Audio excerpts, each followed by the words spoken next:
ever wondered what truly matters when you reach your later years? When I moved into a nursing home at 81, I thought I knew what to expect. But after a year of living there, I realized that aging is full of surprises. Some good, some difficult, and some that completely change the way I see life. In this video, I will share 7 things I learned after a year in a nursing home, lessons that could help you, or someone you love, navigate aging with wisdom and grace. Some of these insights might confirm what you already suspect, while others might challenge the way you think about getting older. Either way, by the end of this video, you will walk away with a deeper understanding of what it really means to age well, and maybe even see your future in a whole new light. Stay with me until the end, because the last lesson is the one that made the biggest impact on me, and it might change the way you approach your own aging journey forever. And if you haven't subscribed yet, I recommend you do so now and turn on the bell, so you do not miss any of our upcoming videos on aging, wisdom, and living well.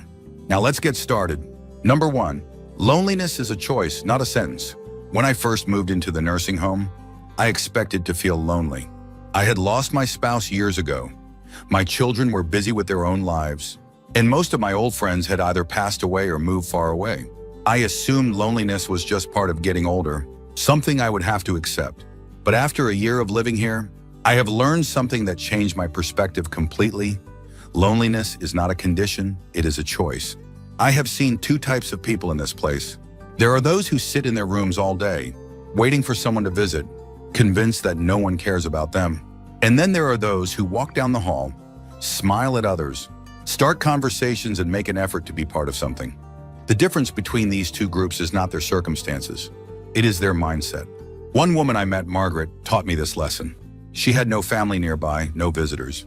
And yet she was one of the happiest people I had ever met. I asked her how she stayed so positive. She laughed and said, "I knock on doors, I sit at full tables, and I never wait for happiness to find me. I go looking for it." That stuck with me. So I tried it. Instead of staying in my room, I started saying hello to people in the hallway. I joined a card game, even though I had not played in years. I asked people about their lives, their families, their stories, and something incredible happened. My world got bigger. The more I put myself out there, the more people responded. I was not just passing time anymore, I was building relationships. I learned that loneliness is not about being alone. It is about choosing to stay disconnected. There will always be opportunities to talk, to laugh, to connect, but only if we take them. If you find yourself feeling lonely, ask yourself, am I waiting for someone to come to me, or am I taking the first step? Because the truth is, the people who wait often stay lonely, but the ones who reach out, they find companionship, purpose, and even joy. Number 2, independence fades faster if you let it. When I first arrived at the nursing home, I saw a familiar pattern. Residents who were once capable of doing things for themselves slowly stopped trying. A man named Richard, who had always been strong and self-sufficient, started asking for help with the smallest tasks, things he had done his entire life. At first it seemed harmless, but within months he became weaker, less confident, and more dependent on others. The truth is, when you stop using your abilities, you start losing them. I learned quickly that maintaining independence is an active choice. It is easier to let someone else bring you a cup of coffee than to get up and pour it yourself. It is easier to take the elevator than to walk a few extra steps. But every time you take the easy route, you give up a little more of your strength, your mobility, and your sense of self. And once you give it up, getting it back is nearly impossible. That is why I made a rule for myself. If I can do it, I will do it. Even if it takes me longer, even if it is uncomfortable, even if I feel like I do not need to, I take the stairs when I can. I dress myself every morning without assistance. I stand up and move, even when I don't feel like it. It is not about proving anything to anyone. It is about holding on to what I have for as long as I can. Aging does not take away our independence overnight. It happens in tiny moments, little decisions that seem unimportant at the time, but over weeks, months, and years, they add up. I have seen people give up their independence without even realizing it, simply because they did not fight to keep it. So if you are still living on your own, do not let convenience steal your ability. Move, stretch, lift, stand, whatever you can do, keep doing it. Because the moment you stop, you start sliding toward a place where you will need help for everything. And that is a place you do not want to be. If you're still watching this video and finding these insights valuable, please comment number 2 below to let me know you're here. And if you haven't subscribed yet, I recommend you subscribe and turn on the bell so you don't miss any videos. Your support helps us continue creating good content to inform and inspire you. Now let's move forward. Number 3, health declines when routine disappears. When I first arrived at the nursing home, I noticed something strange. Some residents seemed sharp, engaged, and full of life, while others seemed to fade away, losing energy and interest in everything around them. At first, I thought it was just a matter of health. Some people were simply stronger than others. But over time, I realized the real difference was something else entirely: routine. I met a man named George, a retired teacher in his late 80s. Every morning, like clockwork, he woke up at the same time, shaved, got dressed neatly, and took a short walk before breakfast. He had a set schedule for reading, socializing, and even exercise.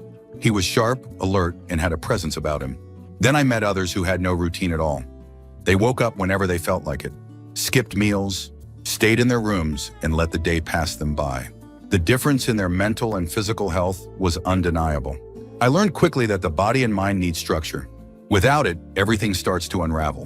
When we stop having reasons to get up, to move, to engage, our muscles weaken, our minds slow down, and our days blur together. I have seen it happen again and again. People who once thrived start to decline simply because they no longer have a reason to stay active. So I made a rule for myself: every day must have a plan. Even if I do not feel like it, I get up, shower, and get dressed. I set times for meals, for reading, for a little movement. I make a point to step outside when I can, even if it is just for a few minutes. I talk to people at the same time each day, keeping those connections alive. It is not about keeping busy, it is about staying engaged with life. Aging is not just about the body growing old, it is about what we do with our days. Those who let go of structure often lose their spark, but those who create and stick to a routine, no matter how simple, stay sharper, stronger, and more alive. I have seen it with my own eyes, and I can tell you, if you want to stay independent, if you want to feel like yourself for as long as possible, build a routine and stick with it. It may seem small, but over time, it makes all the difference. Number 4, your attitude shapes your experience. When I moved into the nursing home, I assumed that the happiest residents were the ones in the best health, the ones who could still walk easily, who had frequent visitors, who had no major medical problems. But I was wrong. Some of the healthiest people I met were miserable, constantly complaining, dwelling on what they had lost. Meanwhile, some of the happiest residents were the ones with the most challenges: people in wheelchairs, people with memory issues, people who had outlived their closest friends. What made the difference? Attitude. I met a woman named Eleanor, 86 years old, who had severe arthritis that made it difficult for her to move. She could have spent her days focusing on the pain, the limitations, the unfairness of it all. Instead, every morning she greeted people with a smile, asked how they were doing, and never missed a chance to share a kind word. She told me, happiness is not about what happens to you. It's about how you decide to see things. That stuck with me, because I have also met people who had far fewer struggles than Eleanor, but were bitter, constantly dwelling on what they had lost, comparing their lives to what they used to be. The truth is, if you spend all your time focusing on what is gone, you will never enjoy what is still here. Aging brings changes. That is unavoidable. But what we choose to focus on, that is what shapes our experience. Every single day I remind myself I can either focus on what I miss, or I can focus on what I still have. I can either complain about what is hard, or I can be grateful for what is still possible. I can either let the past define me, or I can embrace what is left of the present. I have learned that happiness is not something that just happens. It is something we create, something we practice. And the people who age the best are not the ones with the best circumstances, but the ones with the best mindset. If you wake up every morning expecting things to be worse, they will be. But if you wake up choosing to find something good in the day, you will. It really is that simple. If you're still watching this video and finding these insights valuable, please comment number 4 below to let me know you're here. And if you haven't subscribed yet, I recommend you subscribe and turn on the bell so you don't miss any videos. Your support helps us continue creating good content to inform and inspire you. Now let's move forward. Number 5, family visits are unpredictable, but friendships sustain you. When I first moved into the nursing home, I thought that family visits would be the highlight of my days. And at first they were.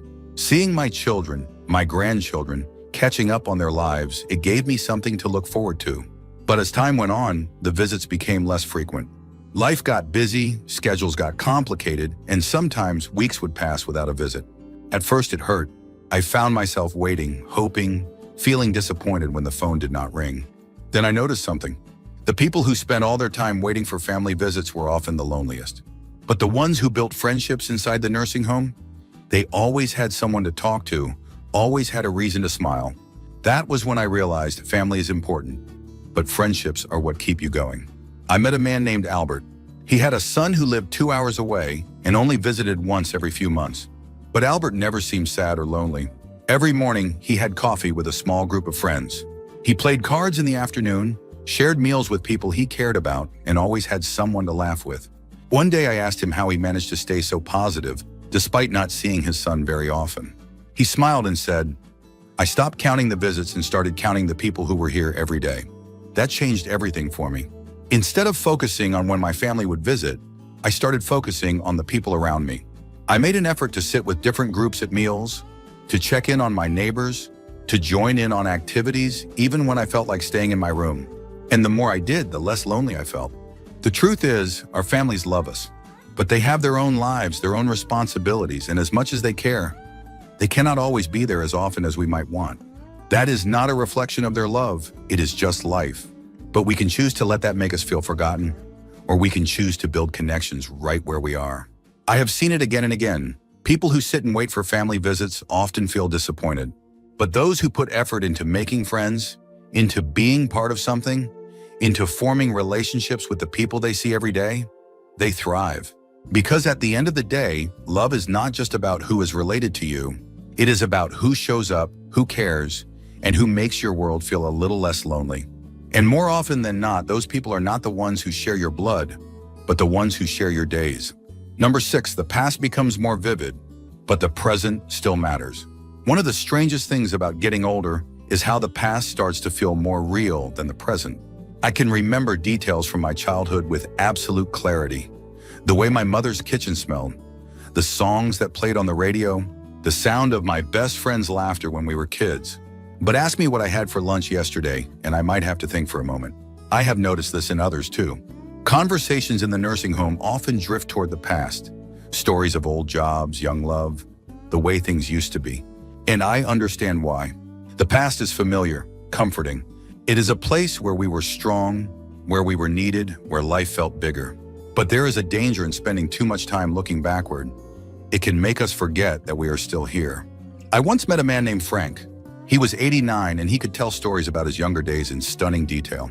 But that was all he talked about, the past. He never joined activities, never asked anyone about their lives now, never seemed interested in the present moment. It was as if he had decided his life was already over, even though he was still very much alive. Then there was Helen. She was 84 and also loved reminiscing about her past, but she never let it stop her from living in the now. She was always curious, always trying new things. I remember her once saying, "I have more yesterdays than tomorrows, but that doesn't mean today doesn't count." That stuck with me, because the truth is, nostalgia is a gift. It reminds us of where we came from, of the lives we built, of the moments that shaped us. But it should never come at the cost of the present. We still have conversations to enjoy, meals to savor, people to connect with, and moments to be part of. Life may not look the way it once did, but it is still happening. And if we spend too much time in the past, we risk missing what is left of the present. So yes, tell your stories. Remember your best days. Smile at the memories that warm your heart. But do not forget to look around you, to stay engaged, to keep living. Because no matter how many years we have behind us, the time we have now still matters. If you're still watching this video and finding these insights valuable, please comment number 6 below to let me know you're here. And if you haven't subscribed yet, I recommend you subscribe and turn on the bell so you don't miss any videos. Your support helps us continue creating good content to inform and inspire you. Now let's move forward. Number 7, small pleasures make a big difference. As you get older, your world starts to shrink. The grand adventures, the big milestones, the career achievements, all those things that once defined your life become part of the past. What you are left with is the everyday moments, the simple routines, the small things that fill your time. And what I have learned after a year in a nursing home is that those small things matter more than you think. I have seen people find pure joy in the simplest pleasures. A warm cup of coffee in the morning, A favorite song playing in the background, the feeling of sunshine on their skin while sitting by a window. One man I know, Harold, 82 years old, lights up every time he gets his favorite butterscotch candy. He keeps a little stash in his drawer and always offers one to whoever stops by. It is a small thing, barely worth mentioning to most people, but to him it is a ritual that brings comfort, connection, and a little bit of happiness. I have learned to cherish these moments myself. There is something special about the first sip of hot tea in the morning, the sound of birds outside my window, the familiar voices of friends greeting me in the hallway. When life slows down, these tiny moments become the highlights of the day, and I have seen it. Those who embrace them, who savor them, who take time to appreciate the small joys around them, are the ones who remain the most content. On the other hand, I have also seen people who focus only on what they no longer have, the trips they can no longer take, the foods they can no longer eat, the things they can no longer do. And the more they focus on what is missing, the less they see what is still there. That is when bitterness creeps in, when days feel empty, when nothing seems to bring joy anymore.